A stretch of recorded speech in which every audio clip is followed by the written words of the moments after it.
Today we'll be working on solving a quadratic equations by a couple different methods. The first way is just going to be solving by taking square roots or using square roots. And so first thing is we're going to act like the x squared is just a regular x. What I mean by that is we're going to get the x squared by itself. So the same exact way if it was a regular x, we're going to get the x squared by itself. And then to get rid of the squared, we're going to take the square root of both sides. So first thing I'm going to do is I'm going to add or subtract, then multiply or divide. Second thing is I'm going to take the square root of both sides, once my x squared is by itself.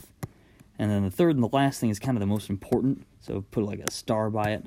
There's always going to be a positive and a negative answer. And so with the first problem, again, I'm going to try to get this x squared by itself on the right-hand side. So I'm going to add the 75 over to the other side. To get 75 is equal to 3x squared, and then divide both sides by 3. So I get 25 is equal to x squared, and then I can take the square root of both sides and get x is equal to, and again, it can be a positive 5 or a negative 5. Either one of those, when I plug it back into the original equation, so if I were to plug in 5 or negative 5, I would get a true statement. So, it's because when I square a number, whether it's positive or negative, I'll always get a positive answer when I square it. The second one, I'm going to subtract that 36 over to the left-hand side. So I get negative 36 is equal to h squared. When I plug that into my calculator, you should get an error. It'll either say error non-real answer or domain error, something like that. You can never take the square root of a negative number because it's impossible to multiply a number by itself to get a negative number. So in this case, whenever I take the square root of a negative number, that should be no solution. Because there's no number that I can plug in there that's going to end up getting me a negative 36. Last one then, subtract the 15 over to the other side. Get negative 15 is equal to negative 3x squared. Divide both sides by negative 3 to get 5 is equal to x squared. And then take the square root of both sides. When I do that, I get x is equal to, it's 2.24. Again, or negative 2.24.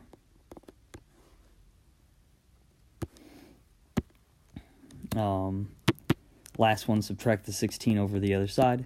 Get 4x squared is equal to 0. Divide by 4. Get x squared is equal to 0. And then take the square root of both sides, so x is equal to 0. Again, positive or negative, but doesn't matter because it's just going to be 0 in the end anyways. Down on the bottom, all we have to do at the bottom is we're going to graph the thing, and then so we're going to move everything over to one side, write it in standard form. That's all that means. Everything's on one side, and then we're going to write it as, rewrite it with a y instead of a 0, and then we can go ahead and graph it. And where the line crosses the x-axis are the solutions. So with this first one, everything's over on the same side. So I have x squared minus x minus 2 is equal to y. And so I can go ahead and graph it. Do the same things we've done before. A value is 1, B value is negative 1, and C value is negative 2. It's negative b over 2a to find my vertex.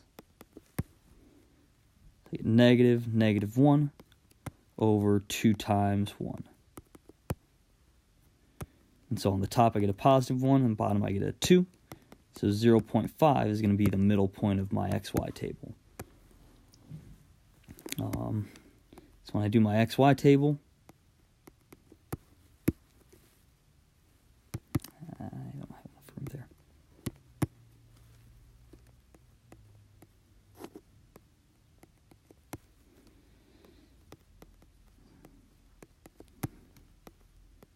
There we go. Get something looking like this. I know I've got 0, negative 2, -2, and 0. And then again, use my second trace to find the middle value, get -2.25.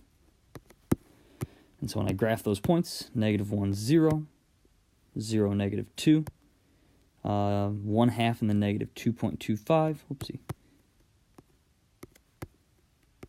Again, kind of looks something like that. So my graph looks something like this. That one has a minimum. There's my vertex. And my axis of symmetry, again, is right down the middle there, going right through my vertex. Here's my AOS. And then again, this is my x-axis, and so wherever my points are that across the x-axis, there are my solutions. And so I know that my solutions are going to end up being -1 and a +2. So x is equal to -1 or +2, just like we had before with the problems, 2 different solutions in this case. Go ahead and flip over to the back. On the back, same thing. This one, again, that's a y. And so I can graph it just like I would. Y is equal to ax, or 1x squared plus 1x minus 6. So a value is 1, b value is also 1, and then my c value is -6. So -b over 2a. So it's -1 over 2 times 1. So I get -1/2 as my vertex. Then I can do my xy table. Again, -0.5 in the middle, -1 and -2, and then 0 and 1. And so again, when I plug that one in, I get -4, -6, -6, and -4. And then in the middle for my vertex, do my second trace and plug that value in and get -6.25. So when I graph this, and be careful with this, so I go -2, -4, -1, -6, -1/2, 6.25, and then back up. Again, I need to make sure that I graph actual points until my graph crosses the x-axis, because if not, I would just be guessing where it would cross. I could draw this kind of however I wanted because I don't know where the next point's going to be. So what I want to do is, if it doesn't cross my x-axis, I need to add points. So I'm going to add the point 2, so it's going to actually be 2, 0, and then on the top it would be -3, 0. Again, just add an additional point by going onto your graph, going into your table, and then finding the next value. So I get these 2 values there. So now I can go ahead and draw my parabola, and I'll have an accurate picture of what it looks like and where it crosses my x-axis. There's a minimum. There is my vertex. And then right here is going to be my axis of symmetry.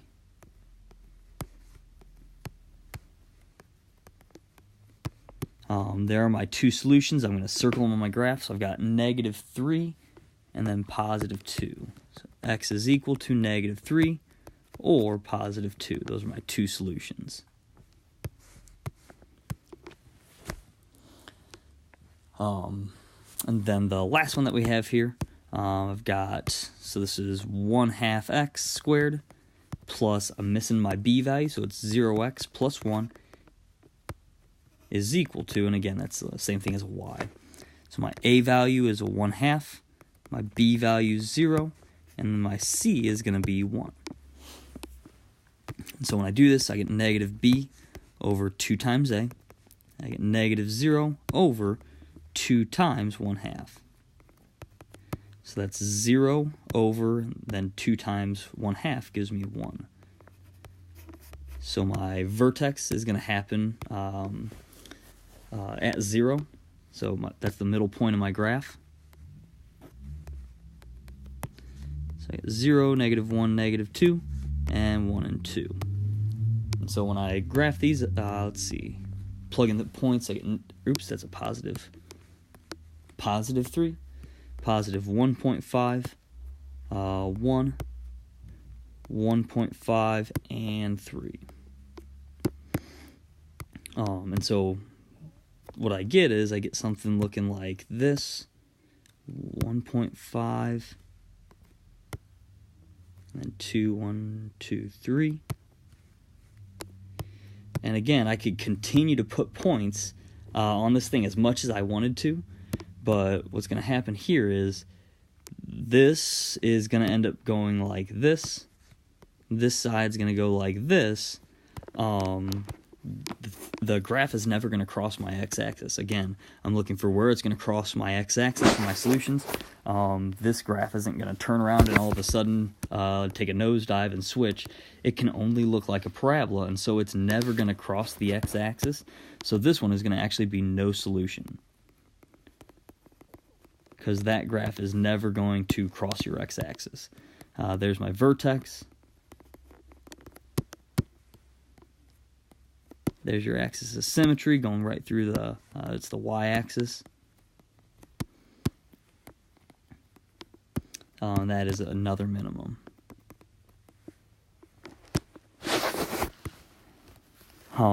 Again, never going to cross the x-axis, no solution.